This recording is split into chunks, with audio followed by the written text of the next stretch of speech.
नमस्कार.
शुद्धी मूळ रामायणा आधी ऐसा प्रतापी गहन सकळ भक्तांचे भूषण गावोनी पाताळा केली देवीची अवकळा राम लक्ष्मण नेले आणले सोडून जोडोनिया कर उभा सन्मुख समोर ऐसा प्रतापी गहन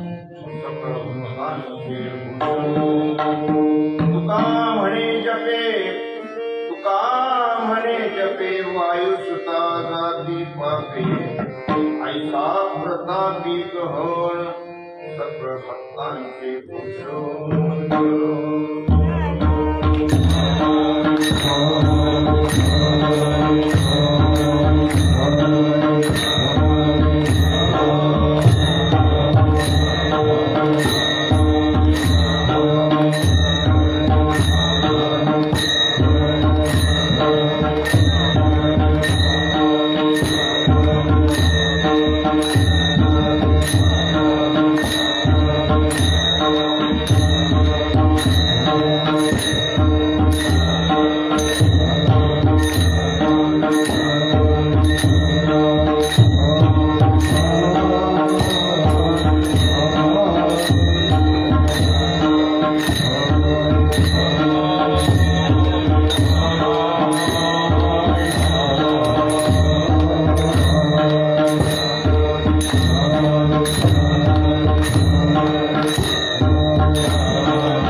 केली सीता शुद्धी मूळ रामायण आधी ऐसा प्रतापी गहन सकळ भक्तांचे भूषण प्रसंगी सेवेकरता निवडलेला अभंग श्रीमान जगद्गुरु जगद्वंदनीय महाराष्ट्र भूषण वैराग्यमूर्ती तुकोबारा याचा हा 6 कडव्याचा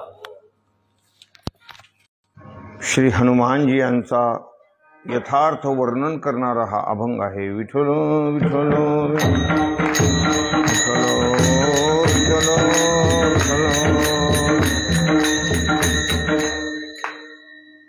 हा साधूंचा महिमा आहे, ज्यांच्या नामस्मरणानं आनंद होतो असं हे साधूचं स्मरण आहे।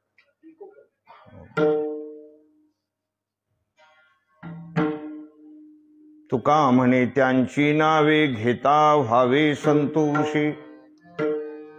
ज्यांचं नामस्मरण केल्यानं, ज्यांचं ध्यान केल्यानं अंतःकरणामध्ये स्थिरता प्राप्त होते, आनंदाची अनुभूती होते। समजून घ्यायचं हे सत्पुरुष आहेत, साधू पुरुष आहेत। प्रत्येक तुम्ही आम्ही गृहस्थाश्रमी आहोत, घरामध्ये आपल्या नेहमी एकमेकाशी बोलणं चालणं वगैरे होत असतं। बोलता बोलता एखाद्या वेळेला कोणी नातेवाईक अमुक धमुक कोणत्या तरी एखाद्या माणसाची चर्चा पण होते, पण एखादी चर्चा झाल्यानंतर कुटुंबामध्ये कलह निर्माण होतो। एखाद्याचं नाम घेतलं की कुटुंबामध्ये कलह निर्माण होतो, आणि एखाद्याचं नामस्मरण घेतलं की असले नसलेले भांडण मिटून जातात, शांती प्राप्त होते। ज्याच्या नामाच्या उच्चारानं जर कुटुंबामध्ये कलह निर्माण होत असेल तो निश्चितच पापी मनुष्य आहे. त्याचं नाम सुद्धा घरामध्ये परत घेऊ नये, कितीही जवळचा संबंध असला तरी सुद्धा. पण ज्याच्या नामस्मरणानं आपल्या कुटुंबामध्ये आनंद होतोय त्याचं नामचिंतन करावं.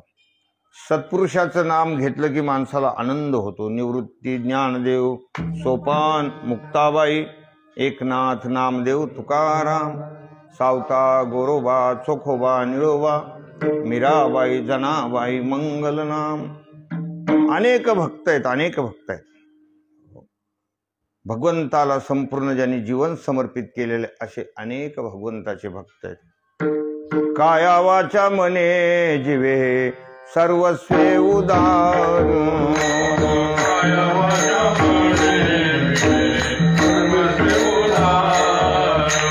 बाप रखुमा देवरू श्री विठ्ठलाचा वारी कर, बाप रखुमा देवरू श्री विठ्ठलाचा वारी कर, करंटे कपाळ जाचे नाम नये वाचे, करंटे कपाळ जाचे नाम नये वाचे.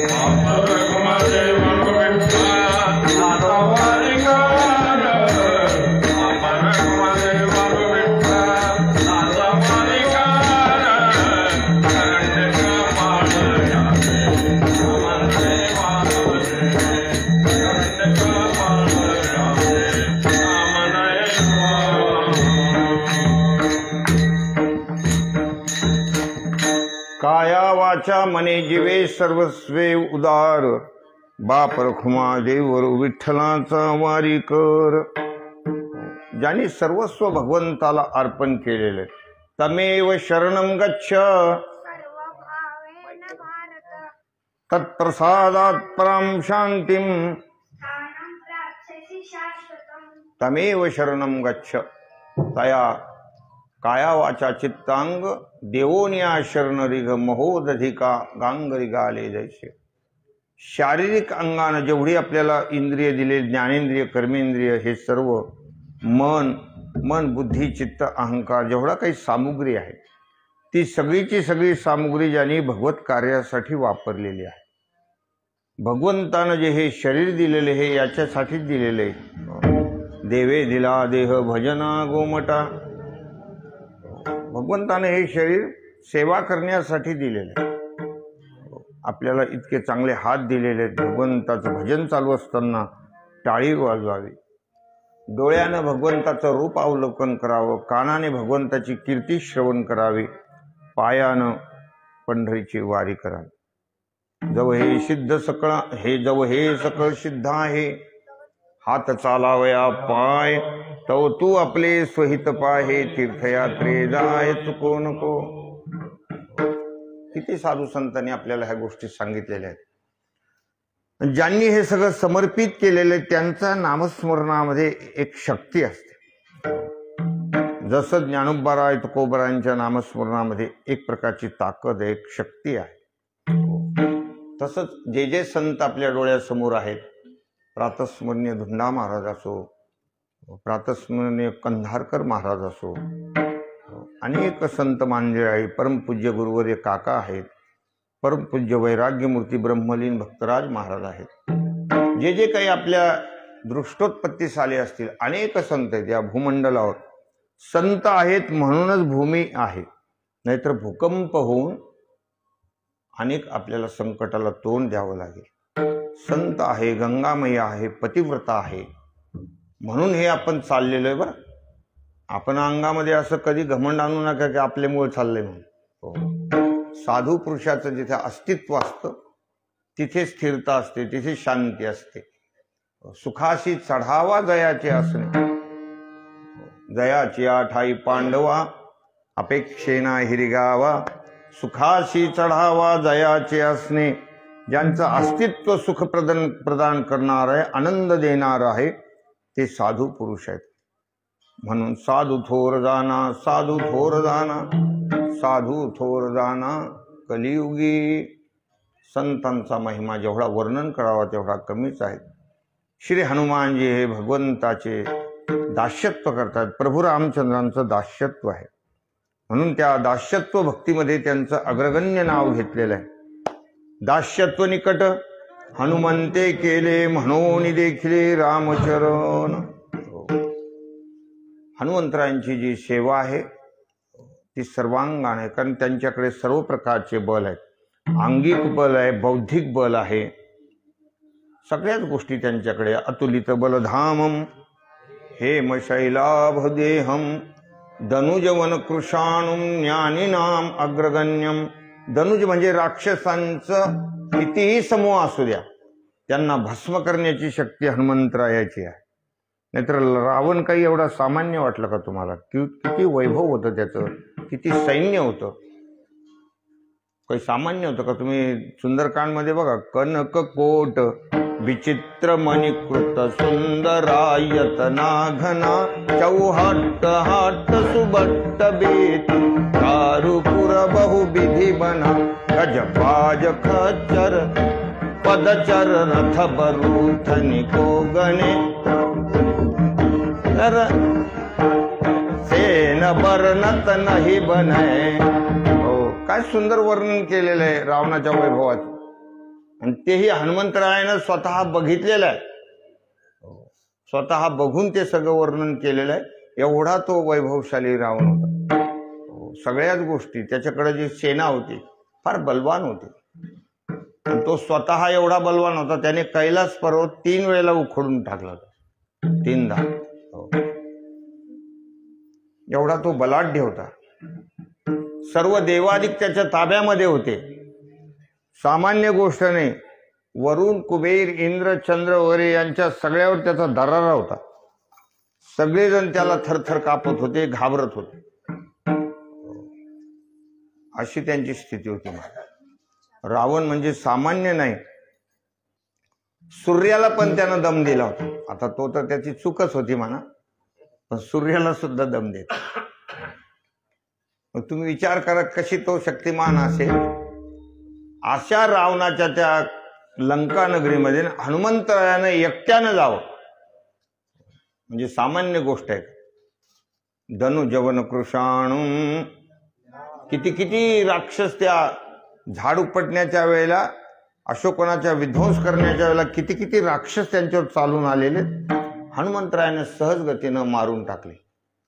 जिन मै मारा ते मै मारे तेही पर बांधे पवन तनय तुम्हारे मोहिन कछु बांधे के लाजा कीन चहत निज प्रभु कर काजा. आणि हनुमंतरायाला जरी मेघनादानं ब्रह्मास्त्र न बांधलं तरी सुद्धा हनुमंतराय बांधल्या गेले. त्याची हिंमत नव्हती बांधायची. मेघनादानं बघितलं की हा आपल्याला खतम करणार, त्यावेळेला त्यानं ब्रह्मदेवाकडे वशिला लावला होता. वशिला, वशी आणि ला, ज्याचं वय नाही, ज्याला शिस्त नाही, शी म्हणजे शिस्त, ज्याची लायकी नाही तरी काम होतं, त्याचं नाव वशिला. विठ्ठल विठ्ठल विठ्ठल.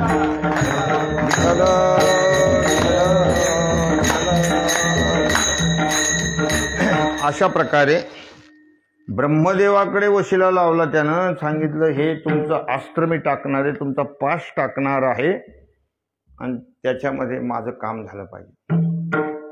ब्रह्मदेवानं हनुमंतरायाला सांगितलं की मारुतीराया असं असं आता होणार आहे, बघा भाऊ तुम्हाला मान ठेवायचा की नाही. हनुमंतरायाने सांगितलं तुमचा मान नाही ठेवायचं तर कोणाचं ठेवायचं? तुम्ही तर सृष्टीचे निर्माण करणारे आहात ना. ब्रह्मदेवांना तुमचा आम्ही आदर करणार. म्हणून हनुमंतरायाने ब्रह्मास्त्र सांधा कपी, ब्रह्मास्त्र सांधा कपी मन कीन विचार, जोन ब्रह्म सरमान हूँ महिमा मिटहे अपार. म्हणजे ब्रह्मदेवाचा महिमा कमी होऊ नये म्हणून हनुमंतरायाने बांधून घेतलेलं आहे. अशा प्रकारचं धनुजवन कृषाणुम ज्ञानी नाम अग्रगण्यम. ज्ञानी म्हणजे एवढ्या मोठ्या या राक्षसांच्या नगरीत येऊ नये, कोणतं कार्य कशा पद्धतीनं करावं तिथे प्रत्येक ठिकाणी आपल्याला हनुमंतरायाच्या ज्ञानाचं तुम्हाला प्रकाश दिसेल. की कोणतंही कार्य कसं करावं, विभीषणाशी भेट घेण्यासाठी काय करावं, इथेही त्यांनी त्या ठिकाणी ज्ञान आहे त्यांचं. ज्यांच्या घरातून जागं झाल्या झाल्या परमात्म्याचं स्मरण बाहेर येतं ते घर सत्पुरुषाचं असतं. म्हणून हनुमंतरायाचं ज्ञान तिथे काय आहे, येही सन हठी करी हो पहिचानी, साधू ते होईन कारजहान. त्याच्यातून तुम्ही घेण्यासारखं आहे की या सत्पुरुषाची आपण सगळी गोष्ट बोलायला काहीच हरकत नाही, कारण इथं आपल्या कार्याची हानी होत नाही. आपल्या प्रपंचातल्या काही गोष्टी कुठेही सांगू नये, पण सत्पुरुषाकडे जरूर सांगाव्या, कारण ते इकडचं तिकडं लावणारे नसतात.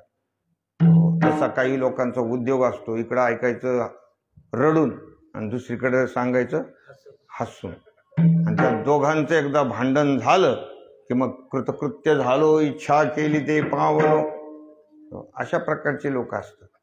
पण सत्पुरुष होता होईल तर तुमच्या इकडचे तिकडं करत नाही, तुमच्या ठिकाणी आनंद कसा निर्माण होईल अशी त्यांची वृत्ती असते. म्हणून हनुमंतराय काय तिथे बोलतायत की यही कारज हानी, यांच्यापासून कार्य राहणार नाही. यही सन हठी करी हो पैजानी, साधू ते होईन कारज हानी. सत्पुरुषाकडे आपल्या कार्याची हानी होणार नाही. म्हणून तिथे सगळ्या गोष्टी हनुमंतरायाने सांगितल्या. आम्ही कोणत्या कार्यासाठी आले, जिबुती सकल सगळ्या गोष्टी युक्ती हनुमंतरायाला त्यांनी सांगितलेल्या आहे.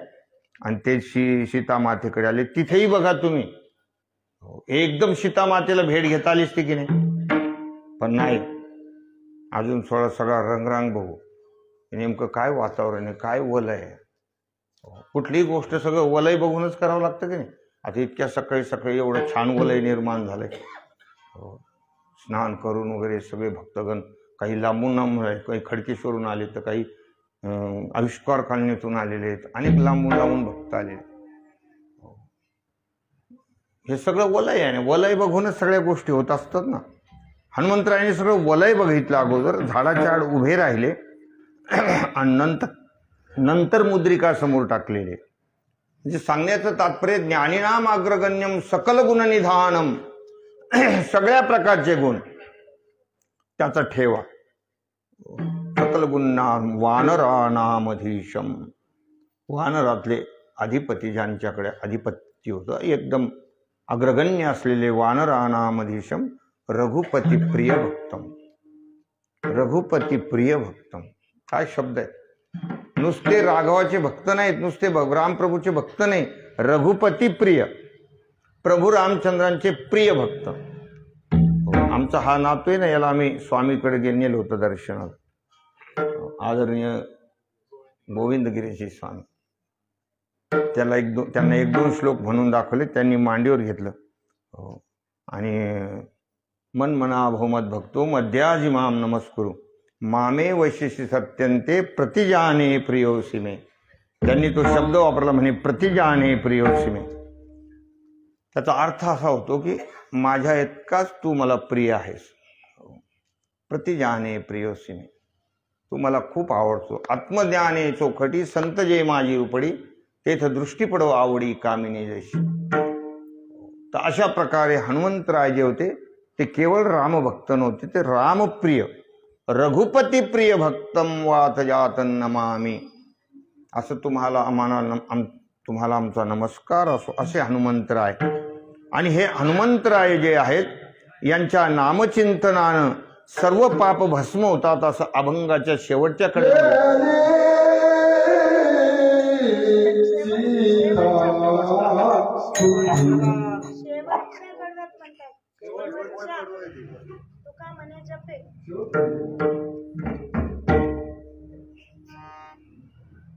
मनानं ती चाल शेवटच्या कडेला.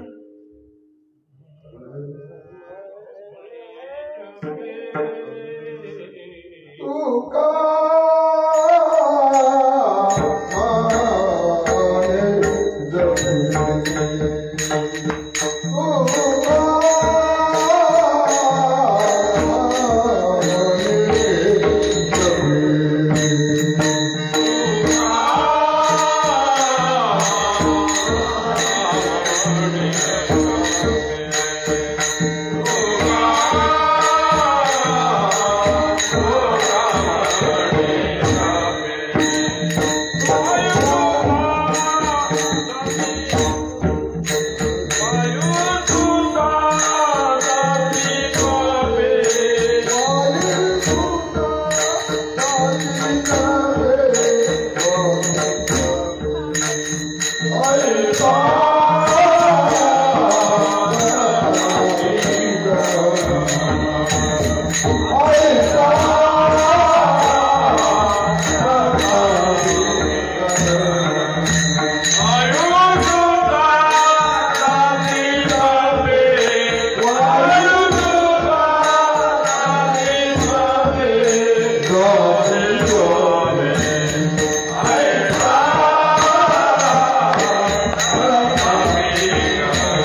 तुका म्हणे जपे वायुसुता जाती पापे.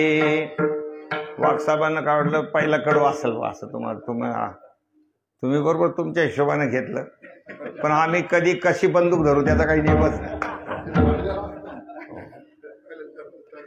काय आमच्या मनावरती असतं, आम्ही कुठूनही सुरू करतो. त्याच्यामुळे भजनी लोकांना फार सावधानतेने राहावं लागतं, नाही तर मग असं अरे काय कुठकडे जाऊ राहिले महाराज. कधी ते म्हणतात अरे महाराज कधी कधी धोरणात नाही रातभर, असं काही लोक म्हणतात. अशाही गोष्टी होतात. पण हे कसं आहे, हे तुकोबारायचं वाङ्मय आहे, जसं आम्हाला वाटेल त्याप्रमाणे सांगतो. मी मागे पण तुम्हाला सांगितलं होतं, एखाद्या माणसाचा जर मोठा बंगला बांधला, त्याला समोरचा एक मोठा दरवाजा असतो, इकडे एक दरवाजा असतो, इकडे असतो, मागे असतो. पण पाहुणे मंडळीला जर यायचं असेल तर त्यांनी पहिल्या दरवाज्यातून यावं लागतं. पण घरचा माणूस कुठूनही येऊ शकतो ना, त्याला मागच्याही दरवाज्यातून घरात जाता इकडून जाता येतं. तसं तुकोबाराय आमचे घरचे, आम्ही कोणतं कडवं सांगू, आमची मनाची खुशी आहे ती. विठ्ठल विठ्ठल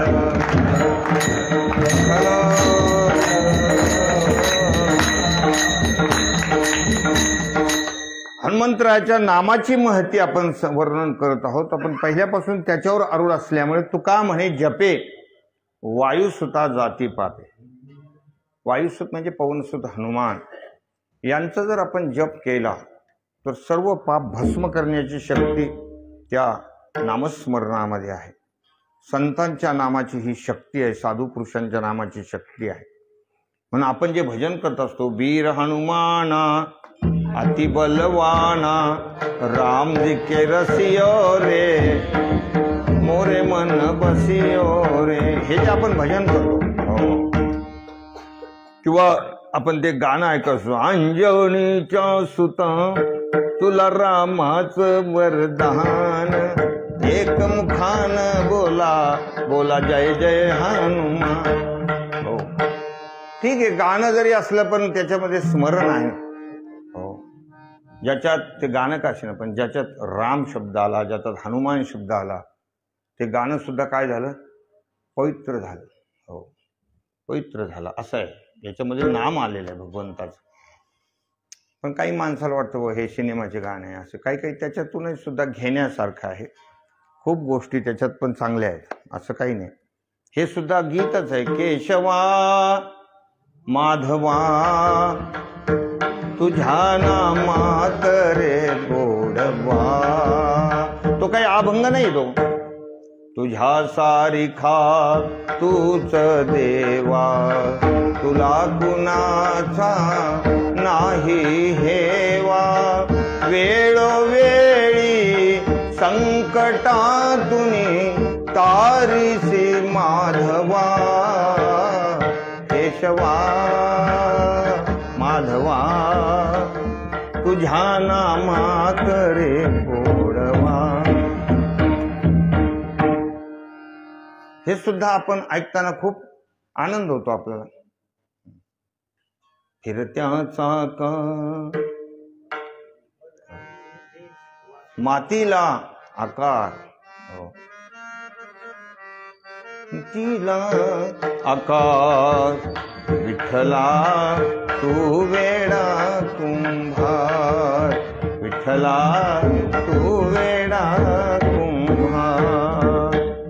हे ज्यावेळेला आपण गातो त्यावेळेला आनंद होतो माणसाला. का तर त्याचं भगवंताचं नाम आहे, त्याच्यामध्ये भगवंताचं नाम आहे. ज्या गीतामध्ये परमात्म्याचं नामस्मरण आहे, संतांचं नाम आहे, तिथे एक प्रकारचा वेगळाच आनंद होतो, त्याच्यात एक शक्ती असते.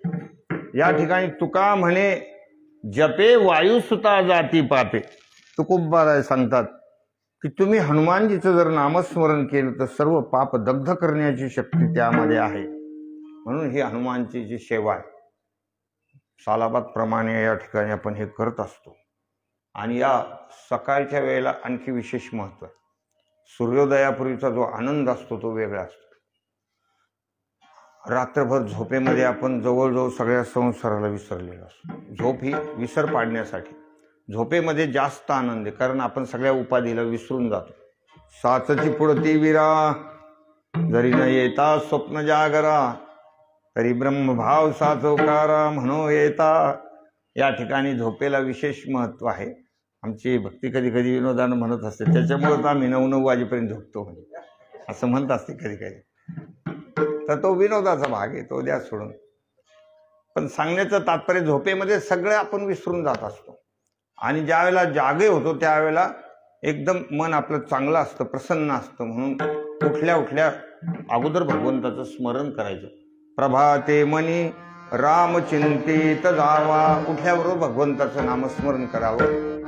हे जे आपण सांगितलेले, कराग्रे वसते लक्ष्मी कर मध्ये सरस्वती कर मूले तु गोविंद प्रभाते कर दर्शनम समुद्र वसने देवी सनमंडले विष्णुपत्नी नमस्तुभ्यम पादस्पर्शम क्षमस्व मे. या पद्धतीनं मनुष्यानं जागं व्हावं, स्मरण करावं. आणि सकाळची वेळ खूप आनंददायी असते.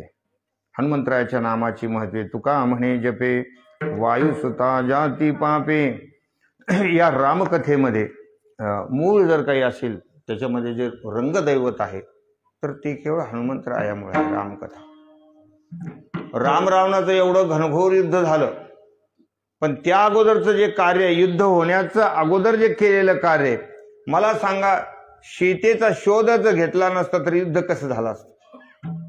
सीतामाईचा जर शोधच घेतला नसता तर युद्धाचं काही कारणच नव्हतं ना. म्हणून अभंगाच्या पहिल्या कडव्यामध्ये वर्णन आहे.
केली सीता शुद्धी मूळ रामायण आधी.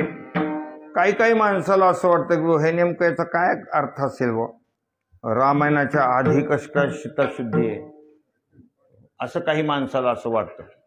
पण रामायण जे आहे ते राम रावणाचं युद्ध आहे.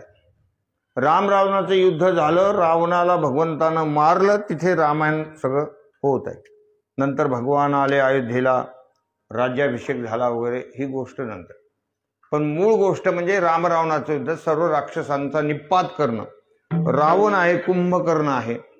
त्रेतायुग की कहू कहानी खल रावण का, राज्य हुआ पाप बड़ा धरती के ऊपर, सत्य धर्म का नाश हुआ, सब मिल करी पुकार है, आओ दीन दयाल है, जय हो तेरी गोविंदा भक्तों के प्रतिपाल. भगवंताला सर्वांनी आळवलं, भगवंताने अवतार घेऊन रावणाला, कुंभकर्णाला, मेघनादाला, सर्व राक्षस सेनेला मारून टाकलेलं. हे खरं रामायण आहे. पण त्या घडण्याच्या अगोदर हनुमंतरायानं सीतेचा शोध घेतला, केली सीता शुद्धी. शुद्धी म्हणजे शोध. सीता मातेचा शोध हनुमंतरायानं लावलेला आहे. जिकडे तिकडे सुग्रीवानं सैन्य पाठवलं सर्व दिशेला, आणि हे जे सैन्य होतं, हनुमंतराय आहे, जामवंत आहे, नल नील अंगद वगैरे जे आहेत, त्या सगळ्या जथ्याला प्रभू रामचंद्रानं जवळ बोलवलं. त्यातले त्यात हनुमंतरायाला जवळ घेतलेले, त्यांच्या अंगावरून डोक्यावरून भगवंतानं हात फिरवला आणि मारुतीरायाकडे मुद्रिका दिली आणि सांगितलं हे कार्य तुम्ही करा. मुद्रिका दिली म्हणजे प्रभू रामचंद्र अंतर्यामी आहे, कुठे सीता आहे हे त्यांना माहिती होतं. मग काही लोक म्हणतात हे जर भगवंताला माहिती होतं तर मग हे एवढ्या सगळ्या सैन्याला कशाला यानं द्यायला. काही लोकांचे भलते डोके राहते. ती राजनीती आहे. राजनीती म्हणजे एखादं कार्य करायचं असलं तर सगळे त्या ठिकाणी त्या कार्यामध्ये रत असायला पाहिजे. एखाद्याच्या हाती कार्य हो न हो पण त्यांनी त्या कार्यासाठी धावायला पाहिजे. हे राजनीती आहे. हे सगळं दाखवण्यासाठी आहे. नाहीतर मग भगवान स्वतः म्हणले असते ना, कोण जाऊ नका, मला सगळं माहिती. हे बोलणं कितपत चांगलं राहिलं असतं. भगवंताला माहिती आहे सगळ्या गोष्टी. मला सांगा बिभीषण तिकडनं आले तर भगवंताला सुग्रीवाला विचारायची काय गरज होती की काय करायचं याचं म्हणून सांगा. सुग्रीवानी येऊन सांगितलं की रावणाचा भाऊ आलेला आहे तुम्हाला भेटायला, काय करायचं. भगवान म्हणतात तुमचं काय मन आहे, तुमचं काय मत आहे, तुम्ही काय म्हणता, काय करायला पाहिजे. ते म्हणतात बांधून टाकायला पाहिजे म्हणे याला. असे काही लोक म्हणतात असं नाही, असं करायला पाहिजे. हो आपल्याला काय मंदिराचा विषय चाललाय, नाही लाखा रेड हा ना. अरे तुमचं डोकं काम करतंय का, ते शोभून दिसतं का. लोक आपले करत असतात, आपल्या मानाने गप्पा मारित राहतात. तसं भगवंताने सुद्धा विचारलं की सुग्रीवानं की याला काय करायचं, म्हणले याला बांधून टाका. भगवंताने सांगितलं ठीक आहे, तो राक्षसाचा भाव आहे, बांधून टाका. पण भगवंताला त्याच्या अंतःकरणातला भाव माहिती होता. भगवान जाणत होते हा कोण आहे म्हणून. आणि भगवंताने सांगितलं तुम्ही चिंता करू नका, जरी तो वाईट भावनेने आलेला असला तरी लक्ष्मण सर्वांना ब्रह्मांडाचं भस्म करील एवढी लक्ष्मणामध्ये शक्ती. हा लक्ष्मण जवळ असताना आपल्याला काय भीती. बघा आता भगवान म्हणतात बघ, लक्ष्मणाला मोठं पण देतात. हे सगळं कसं असतं, याच्यातून सगळ्या गोष्टी घेण्यासारख्या असतात. आणि एक दृष्टीनं असं आहे की तो माझ्याकडे आला त्या अर्थी तो पापी नाहीये. कारण निर्मल मन जन सो मोही पावा, मोही कपट छल छिद्र न भावा. अशा अनेक गोष्टी याच्यातून घेण्यासारख्या असतात. या ठिकाणी सीताशुद्धीचं जे कार्य हनुमंतरायाला माहिती होतं भगवंताला, तरी हनुमंतरायाला ती मुद्रिका दिली. एवढंच नाही, तिथे काही असा प्रसंग आला तर आमचं हे करुणा निधान नाव आमच्या दोघांमध्ये आहे. जसं लग्न झाल्यानंतर सगळ्यांनी म्हणण्याचं नाव वेगळं असतं, पती पत्नीचं अजून काही वेगळं असू शकतं, काय सांगता येतं. हे ज्याचं त्याला माहिती. विठ्ठल विठ्ठल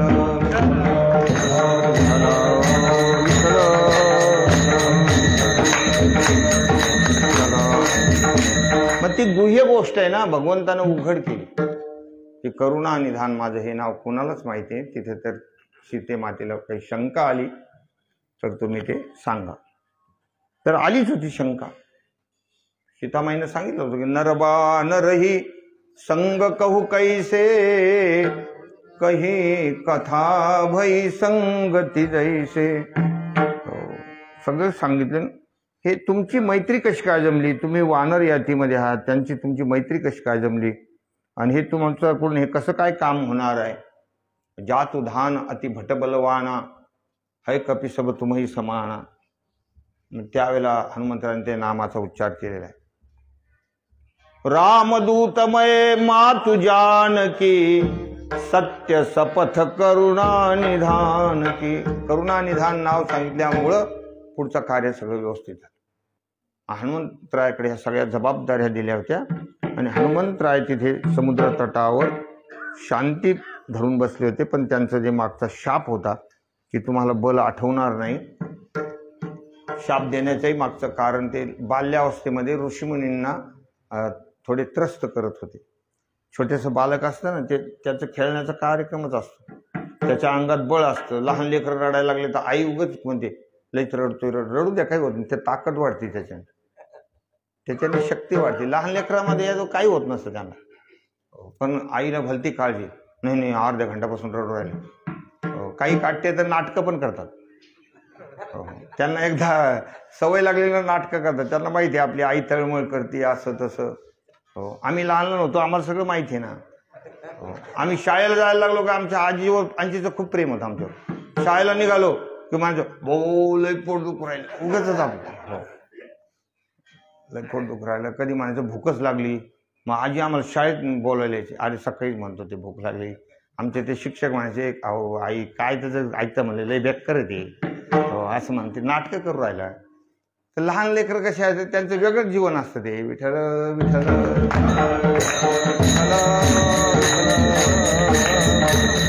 हनुमंतरायांनी खूप त्या ऋषीमुनींचा छळ करायचा. कोणाला त्या ठिकाणी आसनावर बसले का ते आसन असं खालून हात घालून उचलायचं त्या ऋषीला, पार एखाद्या डोंगरावर नेऊन ठेवून द्यायचं, असं करायचं. कोणी त्या ठिकाणी ध्यान करायला लागलं ते शेपूट असं त्याच्या कानात फिरवायचं, ते दचकून उठायचं. एखाद्याचं समोरचं पूजेचं ताटच उचलून दुसरीकडे ठेवून द्यायचं, कमंडलून दुसरीकडे न्यायचा, असे काही पण करायचे. नाही तर एखाद्याची जी पर्णकुटी आहे ना ती पूर्ण उखडून दुसरीकडे नेऊन ठेवायची, आणि ते आपलं पूजा करून अरे माझी झोपडी कुठे गेली कुठं. त्याच्यामुळे त्यांनी हनुमंतरायाला शाप दिला होता, म्हणजे तुझ्या अंगात जास्त ताकद आहे, तू त्याचा दुरुपयोग करायला लागला, तुझी ताकद तुला आठवणारच नाही, म्हणजे अशा प्रकारचा शाप दिला. मग हनुमंतरायानं चरण धरले, म्हणले महाराज असं करू नका, मी आपलं सहजच खेळता खेळता केलेला कार्यक्रम येतो, असं करू नका, असं तसं त्या ठिकाणी सांगितलं. मग उशाप दिला की तुला त्रेतायुगामध्ये ज्यावेळेला त्याचं स्मरण करून देतील त्यावेळेला तुला तुझी शक्ती पुन्हा प्राप्त होणार आहे. मग ते जामवंतानं स्मरण करून दिलं. जामवंत के बचन सुहाये, सुनी हनुमंत हृदय अतिभाये. असा तो प्रसंग आहे, गोड प्रसंग आहे. तर हनुमंतराय त्या ठिकाणी लंकेमध्ये जातात, सीतामाईचा शोध घेतलेला आहे. पण रामाचं युद्ध होण्याच्या आधी म्हणून केली सीताशुद्धी मूळ रामायणाआधी, याचा एक अर्थ असा आहे. दुसरा अर्थ असा आहे की या रामकथेमध्ये मूळ जर काही असेल, खरं जर रंगदैवत काही असेल तर ते हनुमंतराय आहेत. मूळ रामायणाआधी, रामायणामध्ये आधी म्हणजे त्या ठिकाणी ज्यांचं नाव विशेषत्वानं घेतलं जातं असे हनुमंतराय आहेत, असंही त्याचा अर्थ. केली सीताशुद्धी मूळ रामायणाआधी, की हे सगळं शोध घेण्याचं कार्य वगैरे जे ज्यांनी अगोदर करून दाखवलं असा त्याचा अर्थ होतो. असे मारुतीराय आहेत. नाहीतर तुम्ही रामकथेमधून हनुमंतरायाला थोडंसं बाजूला घ्या, काय त्या रामायणामध्ये आनंद येणार आहे.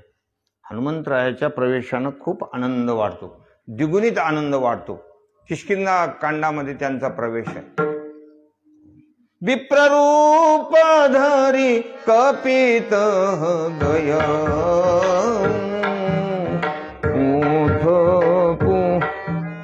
पूछत माथनाथ माथ नाही पूछत असं भय. विप्ररूप धरी कपित गय, तिथून पुढे रामायणाचा वेगळाच आनंद निर्माण होतो. हे हनुमंतरायांनी कार्य केलेले. केली सीताशुद्धी मूळ रामायणाआधी, ऐसा प्रतापी गहन सकळ भक्तांचे भूषण. केवळ शौर्य नाही तर भक्तीमध्ये तेवढं श्रेष्ठत्व आहे. जसं छत्रपती शिवाजी महाराज नुसतेच पराक्रमी नव्हते, ते राजर्षी होते. राजे असून सुद्धा ते ऋषितुल्य जीवन होतं त्यांचं. छत्रपती शिवाजी महाराजांचा एवढा आदर असण्याचं कारण केवळ पराक्रमाचा आदर नाही आहे, तर ते ऋषितुल्य जीवन जगत होते. त्या शाहिस्ते खानाचे त्यांनी बोट तोडले, तुम्हाला कथा तर माहिती असेल, तुम्ही सगळं शिवाजी राजांना जाणणारे आहात. त्या शाहिस्ते खानाचे बोट तोडले ना, त्यावेळेला खूप यवनामध्ये खूप हाक्का झाला, सगळे घाबरले होते, पळाले होते, धावपळ झाली. तर त्याच्यामध्ये शाहिस्ते खानाची एक तरुण मुलगी होती, ती इकडे सामील झाली. छत्रपतीच्या सैन्यामध्ये ती गेली, ती रस्ता लक्षात नाही आलं, या सैन्यात सामील झाली, इकडे आली ती आपल्या मराठाकडे. सगळे मराठी तिकडे त्या ग्रुपमध्ये आली. नंतर तिला विचारलं कोण, तर म्हणले मी याची शाहिस्ते खानची कन्या. रूपवान होती, तरुण होती, गुणवान होती, सगळ्या गोष्टी चांगल्या. पुढे शाहिस्ते खानाला ही गोष्ट कळाली की आपली मुलगी तिकडे चुकून गेली म्हणून. तिकडे सगळेजण बोलले अब क्या करना, बोले ऐसा हो गया, वो तो चले गई. तर शाहिस्ते खानाने स्वतः सांगितलं होतं, बोले उधर अगर गई है तो उसको कोई भी धोखा नहीं होगा.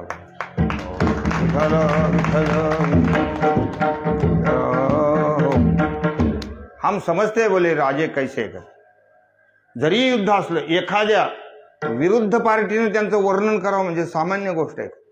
शत्रू ज्यांचं वर्णन करतायत त्याचं ते किती चांगले असतील याचा विचार करा. ऋषितुल्य जीवन होतं छत्रपती शिवाजी महाराजांचं. शौर्य तर होतच होतं महाराज. तसंच हनुमंतराय तर प्रतापी होतेच होते. ऐसा प्रतापी गहन पण सकळ भक्तांचे भूषण. जेवढे या भूमंडलावर भक्तगण आहेत, जेवढे भक्ती करणारे आहेत, त्या सगळ्या भक्तांचं हे भूषण होतं. सगळ्या भक्तांचं वैभव म्हणजे हनुमंतराय आहेत. विठ्ठल विठ्ठल. जगद्गुरु तुकोबाराय सारखे त्यांना साष्टांग दंडवत घालतात म्हणजे सामान्य गोष्ट आहे. काय भक्तीच्या त्या वाटा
भक्तीच्या त्या वाटा मज दावाव्या सुभटा.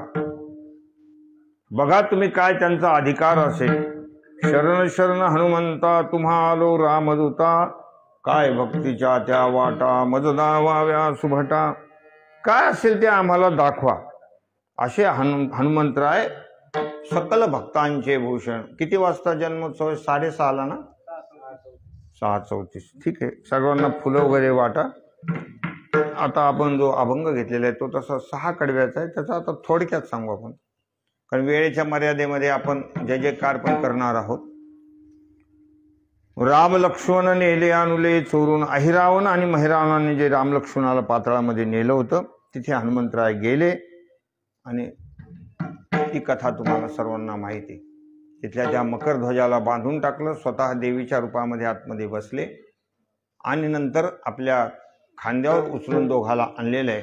नेले आणले चोरून म्हणून या ठिकाणी राम लक्ष्मण नेले आणले चोरून. पुढे जोडोनिया कर उभा सन्मुख समोर. आणखी आले करो बरोबर ना?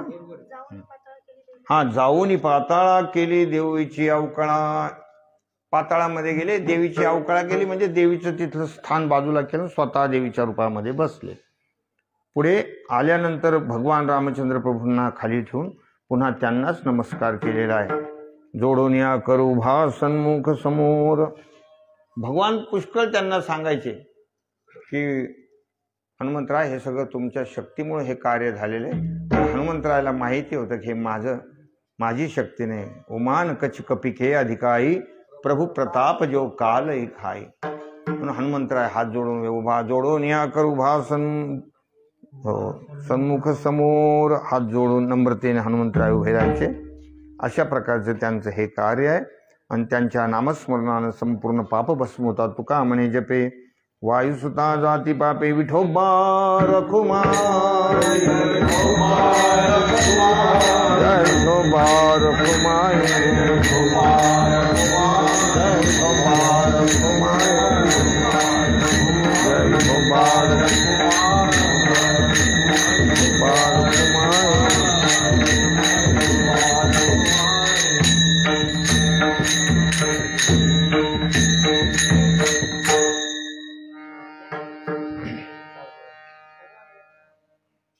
हनुमंतराच्या जन्मोत्सवाची जी कथा आहे, या ठिकाणी राजा दशरथ आहे, अत्यंत सत्यवादी राजे आहेत, ब्राह्मण भक्त आहेत आणि दानशूर आहेत.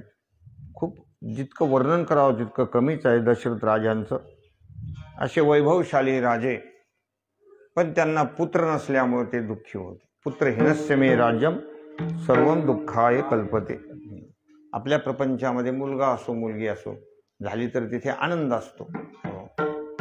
कोणी असो, कन्या तेवढीच आहे आणि पुत्र सुद्धा तेवढाच आहे. कुठे कुठे मुलीला वगैरे थोडंसं कमी लेखतात, पण ते चुकीचं आहे. माणसाचा तो अज्ञान आहे. ब्रह्मांडाची निर्मिती जिच्या हातामध्ये आहे ती शक्ती, त्या शक्तीला जे लोक कमी लेखत असतील ते त्यांचं अज्ञान आहे. हे जे म्हणतात ना पुरुष प्रधान संस्कृती, पुरुष प्रधान संस्कृती, हे काही तेवढं बरोबर नाही आहे. जेवढा आदर पुरुषांचा आहे तेवढाच आदर स्त्रियांचा सुद्धा आहे. अशी स्थिती आहे. असो, लोकांच्या डोक्यातलं जो काही कचरा असतो तो काढणं एवढं सोपं नसतं. आणि त्यातली त्यात हे कलीचा प्रभाव आहे. कलीचा प्रभाव आहे. किती लोक कुठपर्यंत काय गोष्टी डोक्यात घेतील, ऐकतील हे सांगता येत नाही. पण दोघांनाही समान अशी किंमत असते. राजा दशरथांना पुत्र नसल्यामुळे ते वशिष्ठ महामुनीला म्हणतात की पुत्रप्राप्तीसाठी काय करायला पाहिजे. तेवढंच एक आता सुख मला बघण्याचं राहिलेलं आहे. वशिष्ठ महामुनीने पुत्रकामेष्ठी नावाचा यज्ञ सांगितला आणि त्या पुत्रकामेष्ठी यज्ञाचे जे अधिकारी होते ते शृंगी ऋषी होते. कारण प्रत्येक गोष्टीचा एक अधिकारी असतो. व हे कार्य कुणाला करता येणार आहे, या कार्यासाठी कुणाची योजना करायला पाहिजे, असा प्रत्येकाच्या ठिकाणी अधिकार असतो. त्यामुळं ते शृंगी ऋषी आहेत. शृंगी ऋषी हे विभांडक मुनीचे पुत्र आहेत. मग आता काय करायचं? शृंगी ऋषीला इथं आणायचं सोपं नाही. त्या अरण्य सोडून कधीच लोकांतात आलेले नाहीत. मग त्यांना आणणं एवढं सोपं आहे का? म्हणून अप्सरेची योजना केली आणि अप्सरा तिथे गेलेल्या आहेत. त्यावेळेला विभांडक मुनी बाहेर गेले होते. शृंगी मुनींनी कधीच त्यांना बघितलं नव्हतं. स्त्री डोळ्यानंच पाहिले नव्हतं शृंगी मुनी. म्हणून ते थोडे घाबरले त्यांना पाहून आणि पर्णकुटीमध्ये जाऊन बसले. अप्सराचं काही चाललंच नाही. ते नृत्य करणं, हावभाव करणं, त्याला भुलवणं हे कुठं चाललं? अप्सरा निघून गेल्या. आता काय करणार? मग विभांडक मुनी आले तर मग त्यांनी मुलांनी सांगितलं शृंगीने, असे कोणतरी आले होते, असं दिसत होते, तसे दिसत होते. त्याला काही माहितीच नव्हतं. असं कानात कुंडल होते, अमुक होते, तमुक होते, हे सगळं सांगितलं. वस्त्र थोडे अशा प्रकारचे परिधान केले होते, जे काही स्त्रियांचे असतील त्या, आणि त्या तर अप्सराच होत्या त्या. मग त्यांनी विभांडक मुनीने सांगितलं, बाळा आपला धर्म नाही तो. कोणी यायचं ना आपण पळून जायचं, कुठतरी बसून जायचं, असं कुठं असतं का? एखाद्या माणसाने आपल्याकडे भेटायला यावं आणि त्यांनी लगेच सांगायचं की ए पोरा, त्याला सांग मी घरी नाही म्हणून. असं कुठं जमत असतं का? आलेल्याचा आदर करायला पाहिजे की नाही? मी घरी नाही मग कोण आलं, काय आलं, ते पण अवलंबून असतं. नोकर लगेच एका मालकाला जाऊन सांगितलं नोकराने की ते मालक चला तुम्हाला खाली यावं लागेल, तुमचा मित्र आलाय म्हणजे जिवलग मित्र. तो म्हणला तू कसं काय ओळखलं जिवलग मित्र? म्हणजे त्याने आल्या विचारलं ते फुकणीचं कुठे म्हणून.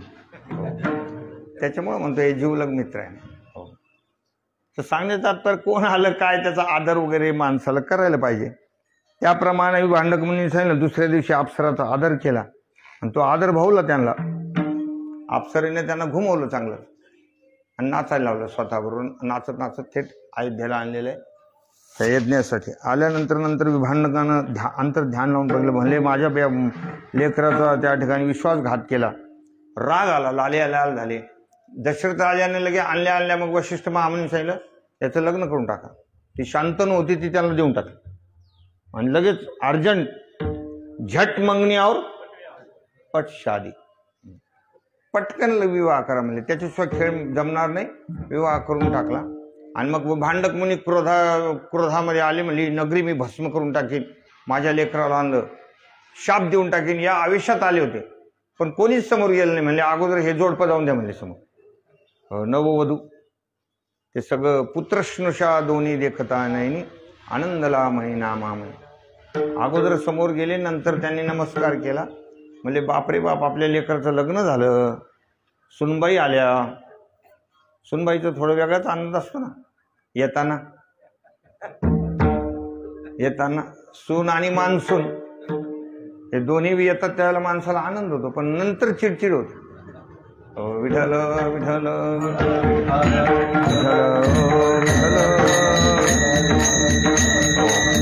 अशा प्रकारे त्यांना आनंद झाला आणि मग म्हणले करा यज्ञाला प्रारंभ. विभांडक मुनी संतुष्ट झाले, आनंदी झाले, म्हणजे यज्ञ कर.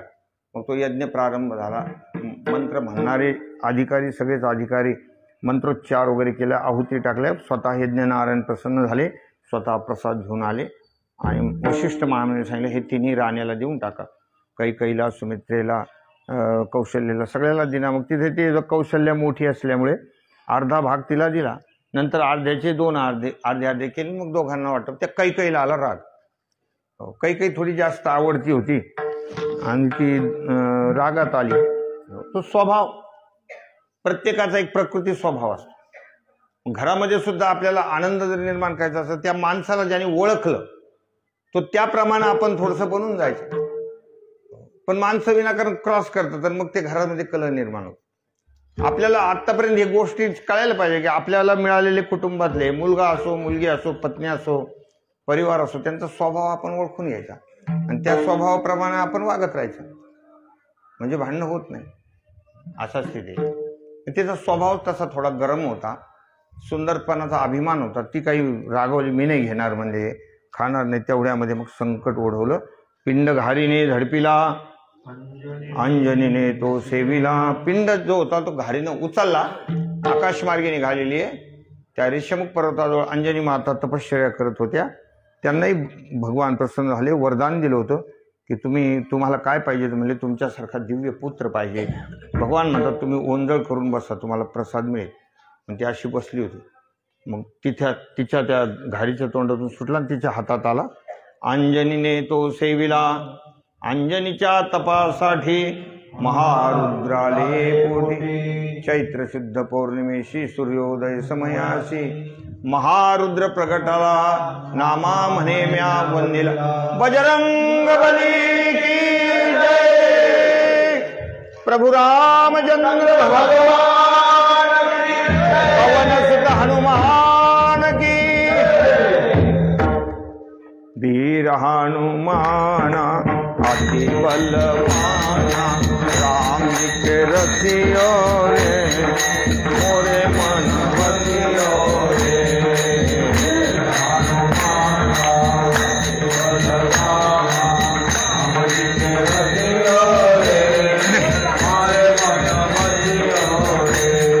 मोरे मन बसियो रे, मोरे मन बसियो रे.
खूप सुंदर साथ. तसं ज्ञानेश्वरने हे पहिल्यांदाच पूर्ण कीर्तन वाजवलेलं. भजनात वाजवतो पण कीर्तनाचं कसं आहे, आम्ही एक वादन काम करण्याला आमंत्रित पण केलं होतं. मच्छिंद्र महाराजाला, आमचे हरिभक्त माधव महाराजांना फोन केला. ते म्हणले एक विद्यार्थी पाठवतो, मच्छिंद्र महाराजांना पाठवतो म्हणले. पण बहुतेक मला वाटतं मच्छिंद्र महाराजाला डोळा लागला. ही सकाळची वेळ असते, बहुतेक झोप, ते कसं तसं नाही होत, ते पाठवतात बरोबर. त्यांनी सांगितलं असेल रात्री सांगितलं असेल, पण सकाळी मग माणसाला उशिरा जागा, आता जागा आली असेल, भाऊ हे तर झालं, असं होतं माणसं. सकाळच्या वेळेला उठायचं म्हणलं रात्रीपासून त्याची हे करावं लागतं, अलार्म लावून ठेव. काही लोकांना अलार्म बी ऐकू येत नाही. ते समजून घ्यायचं ते कुंभकर्णाचा वंश चालू आहे म्हणून. कुंभकर्णाला उठवायच्या वेळेला सुद्धा खूप अलार्म वाजवले होते, मोठे मोठे भोंगे लावले होते, खूप आवाज केला होता, त्याच्या अंगावरून घोडे फिरवले, धड धड धड असे ते खूप काही केलं तिथं, मोठे मोठे नगारे वाजवले, तेव्हा पुढं कुंभकर्ण उठला. हे अलार्म किती वाजव क्रिक क्रिक क्रिक करतं ते आपलं, बस त्याच्यानं जे उठतच नाही त्यांना काय सांगावं आता. पण असं सावध होऊन हे सगळं करावं लागतं. सकाळची वेळ सगळ्यांनी साजरी केली. हनुमंतरायाचा जन्मोत्सव झालेला आहे. सालाबाद प्रमाणे आपण ही सेवा करतो. थोडीशी असते पण अत्यंत गोड सेवा असते. थोडं पण गोड, काय शॉर्ट बट गोड अशा प्रकारची सेवा. ते साधू पुरुषाचं वर्णन होतं, मारुतीरायाचं नामाचं चिंतन घडतं. आणि ज्यांच्या आयुष्यामध्ये काही प्रसंग असतात, त्यांना भीती वाटत असते, तर त्यांनी मारुतीरायाचं स्तोत्र वगैरे म्हणत राहो, हनुमंतरायाचा जप करत राहो. ओम नमो भगवती अंजनेयाय महाबलाय स्वाहा असा मंत्र आहे, तो त्यांनी म्हणत राहावं. ज्यांना भीती वाटते, ज्यांना दुःस्वप्न पडतात, काही माणसाला स्वप्न चांगले पडत नाही, ते आरबळून उठतात, ते कधी कधी लोक म्हणत असतात, आम्हाला येऊन सांगतात, बाबा असं होतं, काहीची काही स्वप्न पडतात. म्हणजे काय पडतात? म्हणजे काही नाही, अशी आपली मोटरसायकलवर आम्ही चाललो, एकदमच रेल्वेच्या पटरीवर उभा राहिलो, तिकडून रेल्वे आलेली आणि एकदम मोठ्याने ओरडून आम्ही उठतो. कधी कधी नाकच दिसतात, कधी सापच दिसतात, कधी कधी कोणी आपल्या मुस्कडीत हाणून राहिलं असं वाटतं म्हणजे. हो, असे काही पण स्वप्न पडतात, भीती वाटते, असे लोक म्हणतात, गोष्टी आहेत. कधी कधी भीती वाटते म्हणले, कधी असं वाटतं की लईच बायको माझ्यावर रागवलेली आहे असं स्वप्नात येतं म्हणजे, भीती वाटते. त्या विमानामध्ये एक जण प्रवास करायला लागला होता, एअर होस्टेस असणार ते. एअर होस्टेसने सांगितलं, हे बघा सगळ्या प्रवाशांनो, तुम्हाला इथं घरच्यासारखी वागणूक मिळणार. तो म्हणला, बापरे बाप, इथं विनाकारण बोलणे खायचे काय आता. विठ्ठल विठ्ठल.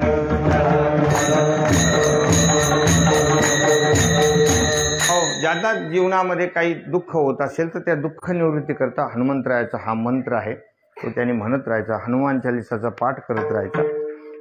असं हे सगळं आहे. हो, असो या ठिकाणी झालेली जी सेवा आहे ती भगवान रामचंद्र प्रभू हनुमंतरायांच्या चरणारविंदी समर्पित करून सेवेला आपण पूर्णविराम देऊ. ज्ञानेश्वर माऊली, ज्ञानेश्वर माऊली, ज्ञानेश्वर माऊली.